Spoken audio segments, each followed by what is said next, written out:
Hi, everyone. I just want to say, woosah, woosah. It has been an emotional week for a lot of us. Snap if you agree.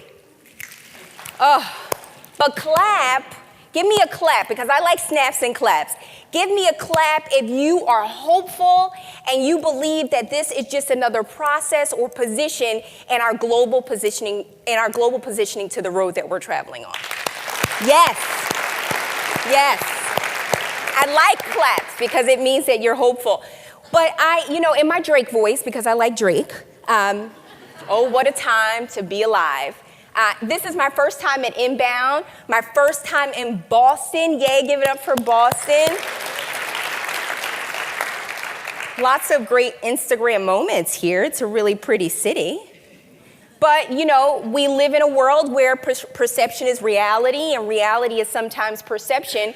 So I want to tell you why I'm here and maybe why I wear so much blue. The name of my company is called Sky Blue Media. And blue is the color of trust, honesty, and sincerity. So I like to say that I keep it 100. So what I'm going to do is give you a little bit of the glory and tell you a little bit of my story. So the glory is that I own this awesome multimedia communications agency, and I've worked with big brands like Dell and Uber and Forbes and Global Citizen and Serena Williams, who did a keynote yesterday, and Marley Dias, who's going to be speaking later on, Ashley Graham, and the list goes on and on. But the story is that it took me a really long time to get here. So I'm a black woman.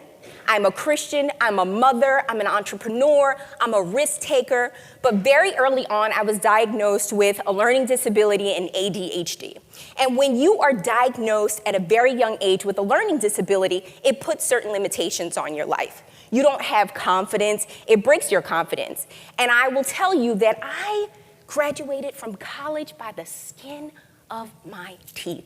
It's bad because I say that and my daughter's sitting here in the front row.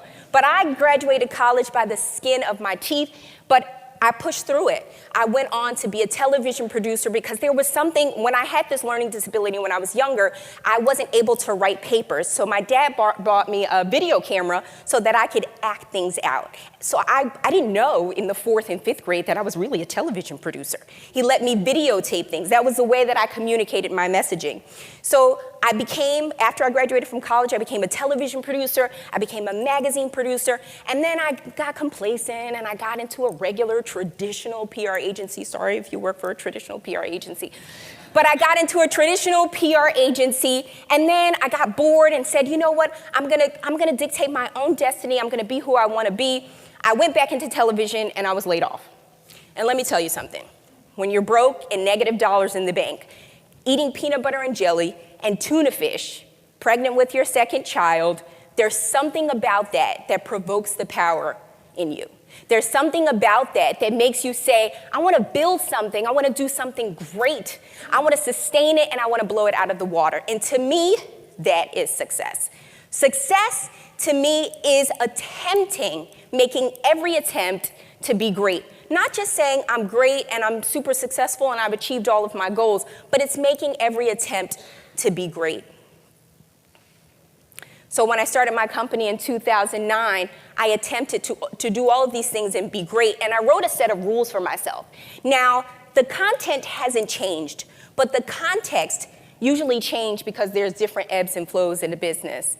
So my 10 small business commandments are: be authentic. People want the real you. There's something about a law of attraction. There are enough aspirational people out here. Be relatable. People want the real you. Be honest with yourself and other people. There's something about that authenticity, and when you're honest with yourself and you can assure people who you are, you can communicate what your brand story is. And you never know who you're inspiring by talking about your missteps. I always say, be ready with a next steps plan. My mother used to always say, Rakia, you want to be on every ship that sails. And I could have taken that as, Rakia, you want to be a part of everything, you're scatterbrained. But what I took it as is a strategic way for myself to predict and plan for failure. Know your value proposition. So just like you know your name and your elevator pitch, you have to be ready at all times to communicate what makes you unique and what your competitive advantage is. Surround yourself with people that believe in your purpose, position, and plan. I call them my friend-tors. It is a term that my chief of staff came up with, and it's a mixture of friends and mentors and family that will keep it real with you and tell you when you're doing something wrong and when you're doing something great. Now, this is my family here. There's some good friend-tors and friends, and then my team. That's my chief of staff that came up with the red hair, that came up with the term mentor. I say be transparent. Be transparent. That's a little different than being authentic. People have to see through you to get to you. You have to be able to work with people that you can relate to. And being transparent is the way that you disclose information. But you must be able to know when to fog up your glass. You have to know how to control your narrative to the point where you are protected and you are protecting your message. This is important. Be very careful about complaining. Not every hello and how are you is an opportunity for you to talk about the fight that you had with your significant other the night before, or use your social media platforms to word vomit about your horrible week. It's not attractive. Make yourself a commodity. It's a simple economic fundamental principle that when there's a low supply, it's higher demand. So do everything in your power to make yourself a commodity. And then my last one, and I always say people want more of you when they have less access to you. Make a plan to be great. So just like you have a business plan for yourself, you also have to have a life plan for yourself. Every road that you go down will have hidden nails in the road that may flatten your tires. Sometimes you will download the wrong directions, but if you equip yourself with the tools and the wherewithal and the know-how to recalculate and reroute. That's what we call success. Thank you.